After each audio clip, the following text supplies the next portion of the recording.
that we deal with every day, and one of them for you today is teen attitude. That's how they say it on the East Coast. You know, there's a reason that babies start off so cute and cuddly. It's so that when they get older, you don't... Right. It's the brainwashing that happens to us. Because they're all so cute, like, I love you so much. And you just love them, but until they're like... Boy, I'll tell you, the teen years, I was just saying to my hairdresser this morning, I'm like, you know what? I love my child, right? Okay, so I have to qualify that there. But... I'm telling you, getting through these teen years, I don't know. I may become like, you know, just a big drinker or something that I can do to release that, because it's exhausting, especially when you have teenage girls. It is a little bit tough, and the problem is then you stop communicating effectively with each other, and then when it comes to the really big things that you should be talking about with your kids, you know, sex and drinking and drugs and suicide and all that kind of stuff, it's hard to do because you can't find the right words because you're just not even talking normally in real life. So today we're going to talk a little bit about that, and a lot of you have been joining on our Facebook page. Yes, and I know you're going to go jump online and talk to some of them about that. See you later. Later, Gator. And while she does that, we've got something very cool right now that we're going to do, which is talk to two fabulous guests who have just joined us. We're joined by Courtney Markowitz and Mark Poppleton. Thanks for being here. Of course. Nice being here. They're both here with a new musical that they're bringing to ASU Gamage called Springtime Awakening. Spring Awakening, basically. And it's all about the struggle, really, between parents and kids, right? And it happens in every single home. There's just no getting around it. Yeah, of course. So now this production is interesting in that it's pretty controversial. I mean, there's some tough topics you're talking about. Yeah, the musical is talking about, you know, issues. They're lifted directly from the show that was written in 1890s, but they're still topics that are relevant today. All of the really controversial things we're talking about are, you know, things that teens are still dealing with today, the same things that they were dealing with in 1890s Germany. Yeah, you're kind of portraying, Courtney, Elsa. Tell people who that character is. Well, she's just one of a group of teenage friends, and, you know, the whole musical is about the different things that teenagers are facing as they're growing up, and, you know, they're experiencing love for the first time and going through puberty for the first time, and it's just the way that they're handling things sort of, you know, without that communication between parents, and it's really about the consequences that can happen whenever they're not exposed, you know, to the information. Yeah. When kids, the bottom line is, if parents don't communicate with kids, kids are kind of out there on their own in this trial and error of growing up. Exactly. So now, Mark, tell me a little bit about your character, because you're kind of the villain in all of this. Yeah, I play the adult men, all of the adult men, schoolmasters, their fathers, the minister, and we're always oppressive because we never discuss anything with our children. Anytime they bring it up, both the adult woman and myself, we instantly put it down. We don't want to talk about that. Yeah. That's bad. Yeah. So all the kids are finding out through the wrong ways. Yeah. Tell me what the main theme is in this musical. If you had to pick one, would you say it's teen sexuality?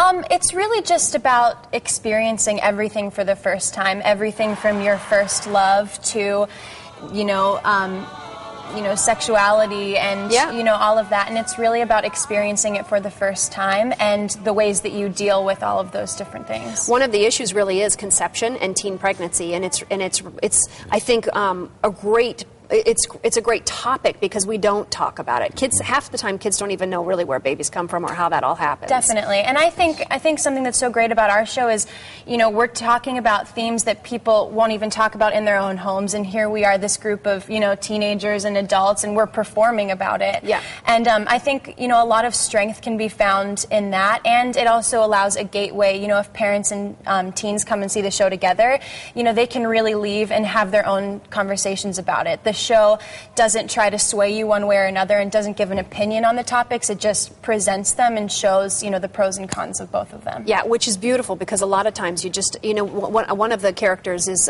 talking about committing suicide because he's got so much pressure from his dad of being perfect. And you can see how kids want to be perfect for their parents, but you don't see the long term of could they actually commit suicide because they don't feel that A was enough. So what do you think, as people walk away from this, Mark, being the dad in all of this, what do you hope people learn from it? What's the message for men in this play? I believe the whole message of the entire play is everyone needs to communicate. You have to communicate, no matter how hard it is for you. And adults have to take the initiative, especially for the children, because they're scared about it. They don't want to talk about it. Every time they bring it up, it's sort of silly and sort of awkward. No matter how hard it is, you have to come out and say, we need to talk about this. You are at the age, you're going through puberty, Your hormones are changing. You're changing. We have to talk. Yeah. And I think by bringing the kids to this play, it really breaks the ice instantly between the father and the Courtney, you're the younger one here. What do you hope the kids get out of it? What do you hope the teens walk away with?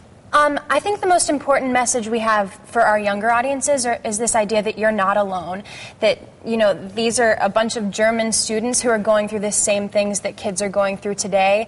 And, you know, I hope they can find some strength in this idea that, you know, their peers, people their own age, we're performing about it all over the country and everyone has the same reaction to it. It's all something everyone has gone through and you're not alone. Yeah, a powerful musical right now at ASU Gamage that really helps you launch into some of these topics if, as a parent, you're having a hard time doing it. Here's the information you need to know. It starts at the 27th at 7:30 p.m. That's tonight, and it'll also be tomorrow night at 7 p.m. Tickets range from $27 to $78, depending on where you are.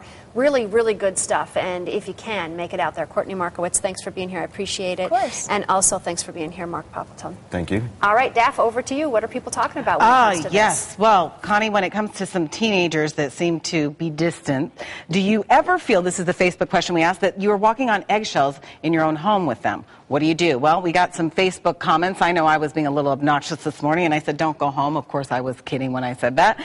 Michelle says, no, I don't walk on eggshells. I keep my attitude the same and let him know his attitude won't change anything.